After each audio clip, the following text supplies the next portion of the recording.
In the heart of Eastern Europe, the figure of a prince emerges whose name echoes through the centuries like a whisper of terror.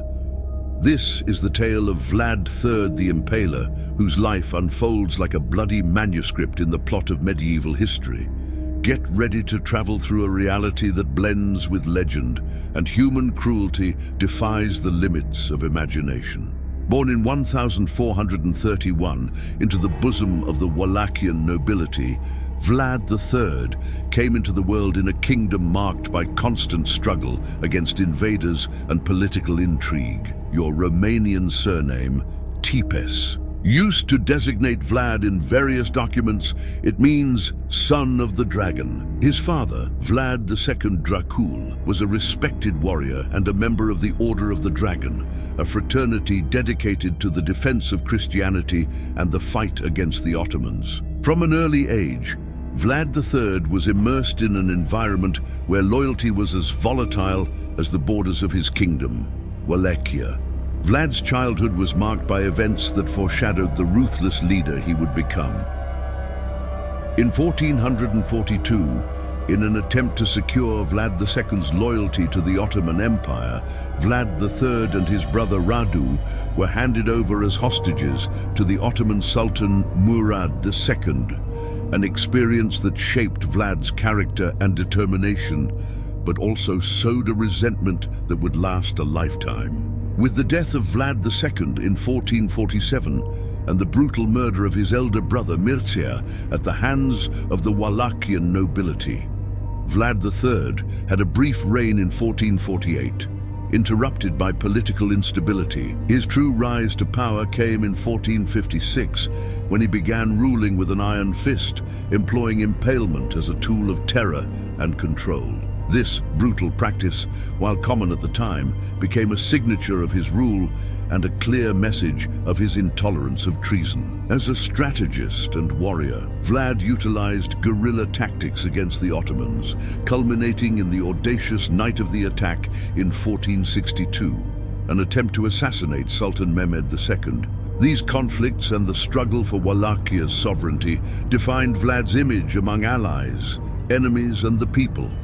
To Romanians, he was a national hero, a defender of the land against invaders. He is remembered throughout the region as a Christian knight who fought against Islamic expansionism in Europe and is still today a folk hero in Romania and the Republic of Moldova. However, to his enemies, especially the Transylvanian Saxons, he was a bloodthirsty tyrant, portraying him as a monster who reveled in the suffering of others. Vlad's image as a defender of Christianity was tarnished by his brutality, as when Prince Vlad and his men impaled the bodies of 20,000 people on the outskirts of the city of Târgoviste, the capital of Wallachia at the time, to be found by Ottoman forces coming from Constantinople. These actions overshadowed him as a defender of the faith, but his association with the Order of the Dragon and his commitment to the faith were unwavering. He positioned himself as a bulwark against the infidels in defense of Christianity. Proof of this is Vlad's letter addressed to the Hungarian king Matthias Corvinus, where he says, "We have done everything we can to harm those who insist on urging Christians to take their side. We broke peace with them, not for our own benefit, but for the honor and preservation of Christianity." We also cannot disregard that the fact that Vlad was a hostage and suffered physical and psychological abuse, in addition to seeing his younger brother transformed into a prostitute of the Ottoman Turks and having his older brother murdered, contributed to justify all his fury, thus overturning the narrative that he was simply a sadistic monster. Vlad the Impaler died in December 1476, ambushed by the Ottomans, fighting bravely alongside a small contingent of 200 Moldovan soldiers.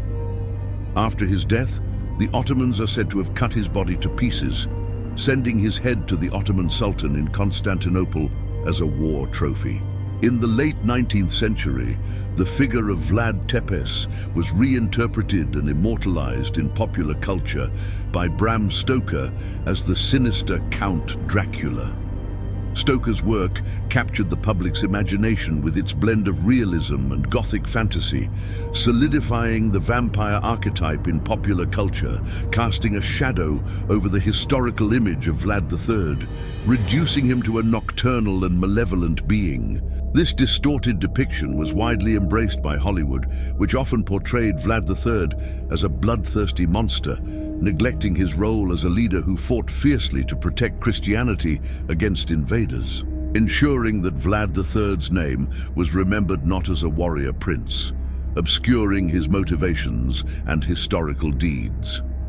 While Count Dracula, created by Stoker, continues to grow immortalized in the imagination of those who revel in the terror of eternal night. The complexity of the real Vlad III lies in the obscurity of history. See you on the next trip. Bye.